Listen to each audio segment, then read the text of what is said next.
podcast Teman Bapas Medan atau Pesan Bapas Medan bersama saya Melati dan rekan saya Evi.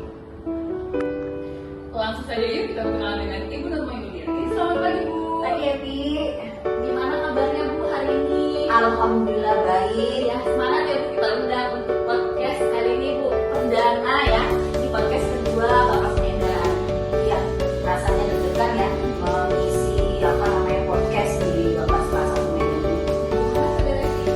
Kali ini Ibu Nurma Yuliati sebagai kepala seksi di bidang yang dewasa akan menjelaskan kita mengenai apa itu pembimbing masyarakatan atau PK serta peran dari PK itu sendiri dalam melaksanakan tugas dan fungsinya.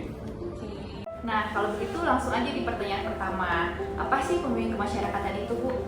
Terima kasih ya Melati. Jadi pembimbing kemasyarakatan itu merupakan salah satu jabatan atau pejabat fungsional tertentu di lingkungan Kementerian Hukum dan HAM RI. Nah, menurut Peraturan Menteri Pendayagunaan Aparatur Sipil Negara dan Reformasi Nomor 22 Tahun 2016, pejabat fungsional pembimbing kemasyarakatan ialah aparatur sipil negara yang diberikan tugas, tanggung jawab, dan wewenang untuk melaksanakan kegiatan di bidang bimbingan kemasyarakatan. Bimbingan kemasyarakatan itu sendiri meliputi penelitian kemasyarakatan, pendampingan, pembimbingan, pengawasan, dan terakhir nanti sidang tim pengamat kemasyarakatan. Selain itu, secara lebih spesifik di pasal 1 angka 13 Undang-Undang Nomor 11 Tahun 2012 tentang Sistem Peradilan Pidana Anak dijelaskan bahwa pembimbing kemasyarakatan adalah pejabat fungsional penegak hukum yang melaksanakan penelitian kemasyarakatan, pembimbingan, pengawasan, dan pendampingan terhadap anak di dalam dan di luar proses peradilan pidana. Nah, berarti secara tidak langsung PK itu adalah ujung tombak dari Bapas itu sendiri ya Bu ya. Bagaimana dengan tugas PK itu sendiri Bu? Benar banget, Evi, bahwa PK adalah ujung tombak dari Bapas itu sendiri. Di sini saya coba jelaskan tentang tugas PK itu sendiri secara deskriptif ya. Tugas PK sejalan dengan tugas Bapas itu sendiri. Pertama, penelitian kemasyarakatan atau LIPMAS adalah kegiatan penelitian untuk mengetahui latar belakang kehidupan warga binaan kemasyarakatan atau disebut juga WBK yang dilaksanakan oleh pembimbing kemasyarakatan. LIPMAS digunakan untuk perawatan tahanan, pembinaan awal, asimilasi, cuti mengunjungi keluarga, hingga program reintegrasi sosial, cuti bersyarat, pembebasan bersyarat, dan cuti menjelang bebas. Sementara dalam menangani kasus anak, pembimbing kemasyarakatan juga dapat melaksanakan LIPMAS dalam rangka diversi hingga peradilan pidana anak. Pembimbing kemasyarakatan melakukan wawancara LIPMAS terhadap warga binaan bertujuan untuk menggali keabsahan data sehingga dapat diinterpresentasikan dengan baik. Dalam wawancara ini pembimbing kemasyarakatan juga akan melakukan kegiatan asesmen yang meliputi asesmen resiko residivis Indonesia, faktor kriminogenik, bahkan asesmen screening 5 dimensi.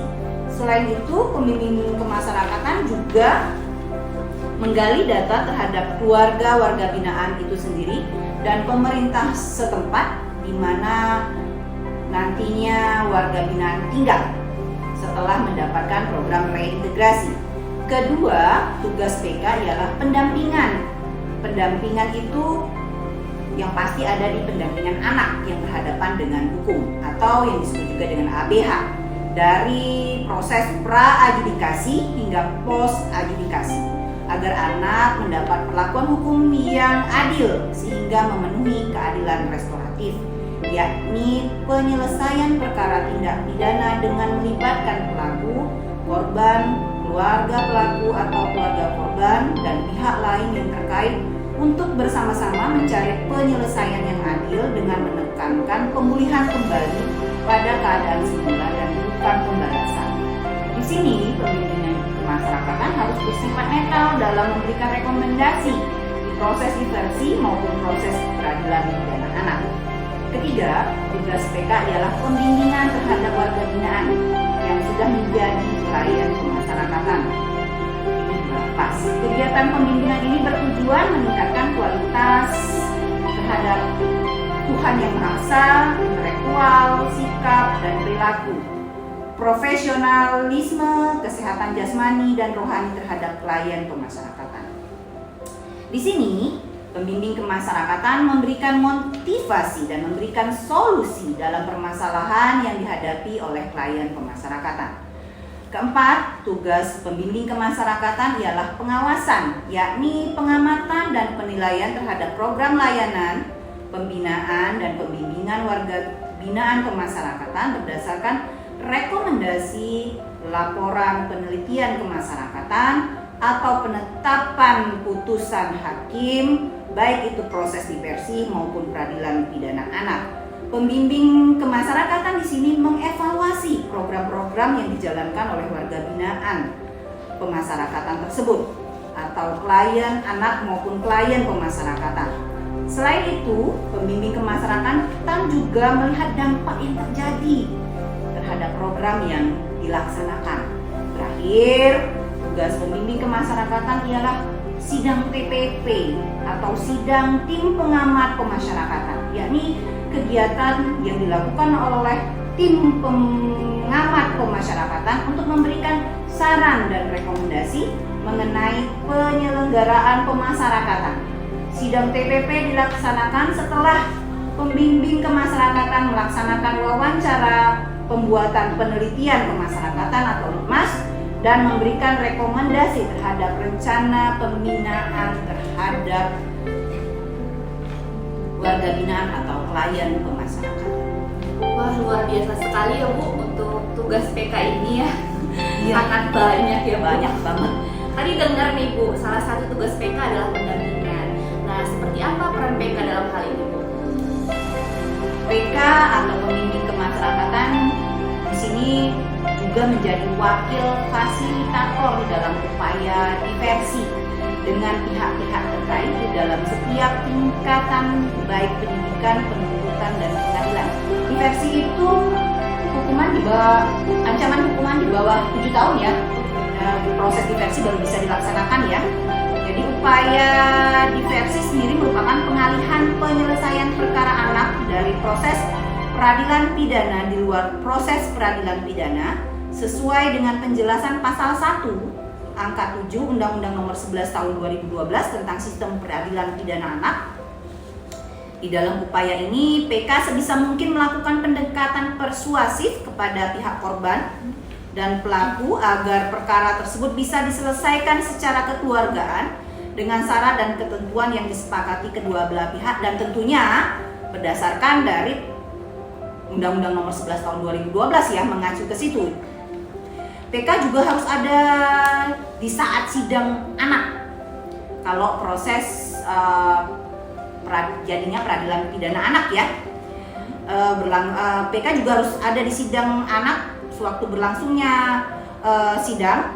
Hal ini karena hakim mewajibkan PK untuk menjadi pendamping anak yang berkonflik dengan hukum. Itu masuk di dalam Undang-Undang Nomor 11 Tahun 2012.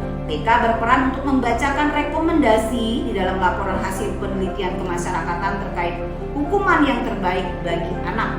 Dan hakim pun wajib mempertimbangkan rekomendasi tersebut dalam memberikan putusan kepada anak yang berkonflik dengan hukum, karena apabila tidak dipertimbangkan, maka putusan hakim bisa batal demi hukum.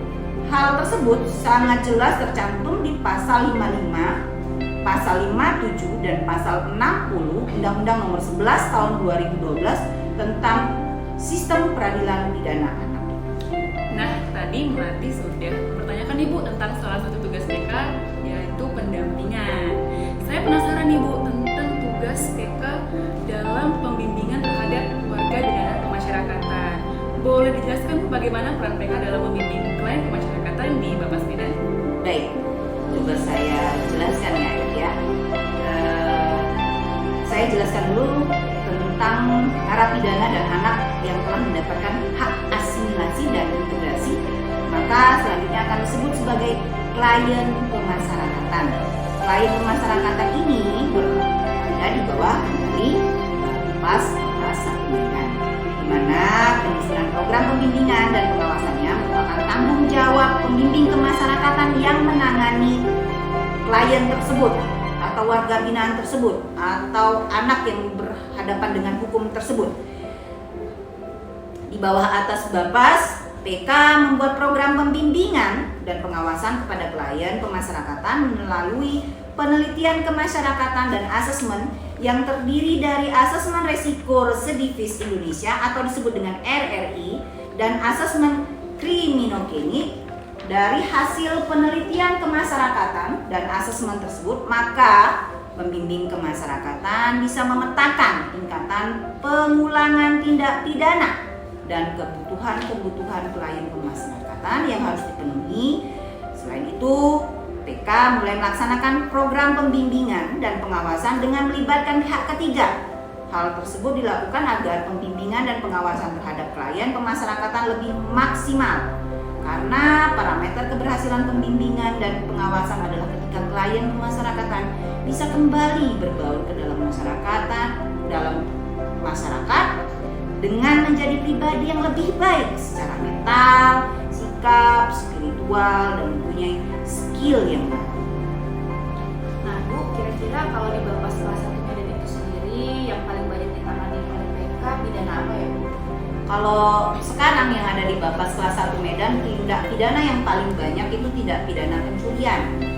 Itu yang nomor 1 Saat ini ya Bu? Saat ini pencurian, baru larinya ke narkotika. Setelah narkotika, perkebunan juga. Tapi kalau perkebunan berarti larinya masih ke pencurian juga ya. Terus ADRT, iya, penggelapan, terus illegal logging, teroris juga ada. Ada beberapa teroris yang kita lemas awal yang nantinya dia akan mendapatkan program reintegrasi setelah dia mengucapkan ikrar untuk kepada negara kita, negara Indonesia. Selain itu,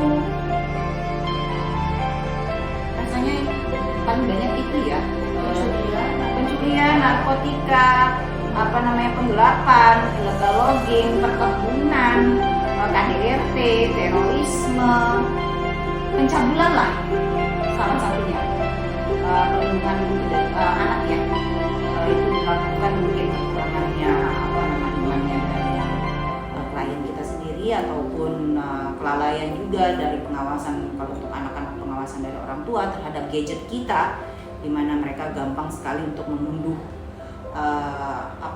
video-video atau gambar-gambar yang bagaimana, atau di video TikTok pun yang kemarin viral, orang siapa itu ya, orang kitanya, orang Medannya itu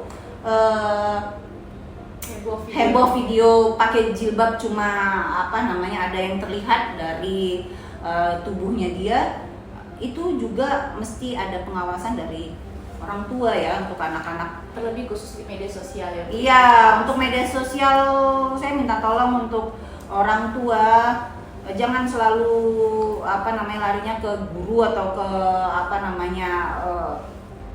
yang membimbing anak kita, tapi kita juga sebagai orang tua harus punya peran penting di dalam pengawasan itu. Jangan sibuk dengan urusan dan pekerjaan kita saja, tapi anak-anak yang menjadi tolak ukur besok mau jadi siapa itu harus kita awasi dengan baik dan diarahkan dengan baik, sehingga bisa menjadi seseorang yang menjadi pribadi yang lebih baik. Iya. Terakhir nih Bu, dari sekian banyak penjelasan yang telah Ibu sampaikan tadi, kira-kira nih bagaimana kita bisa mengaitkan peran PK dalam pemasyarakatan? Dari beberapa hal yang telah saya uraikan, menurut saya terlihat sangat jelas sekali bahwa PK memiliki peran sentral dalam sistem pemasyarakatan, mulai dari tahap pra-adjudikasi, adjudikasi, dan post-adjudikasi. Hal tersebut juga menunjukkan eksistensi dan betapa strategisnya peran pembimbing kemasyarakatan sebagai penegak hukum yang sejajar dengan polisi, jaksa, dan hakim di dalam sistem peradilan pidana anak. yang ada di Negara Kesatuan Republik Indonesia. Baiklah teman Bapas Medan, demikian podcast kita kali ini. Untuk teman-teman yang sudah menonton, kami ucapkan terima kasih banyak. Tetap jaga kesehatan, menjaga diri, dan tetap semangat. Jangan lupa subscribe, like, komen, dan share akun YouTube channel Bapas Medan. Sampai jumpa kembali. Horas, teman Bapas Medan.